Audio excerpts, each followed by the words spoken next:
السلام عليكم متابعينا الكرام، تحياتنا لحضراتكم. موديل سندانة باللون الأبيض والشمباني ضمن وجبة الأصباغ البوية وضمن وجبة الدرجة الأولى.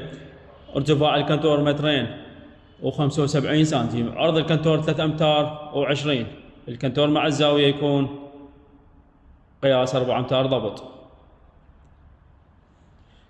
نقوش الغرفة يكون CNC تحفير بالخشب درجة أولى، يكون بهذا الشكل.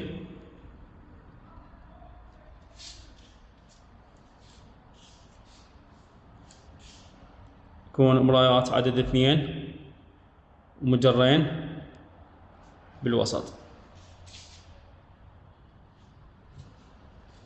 سمك الغرفة الأمامي 9 ملم MDF بهاي المتانة. الداخل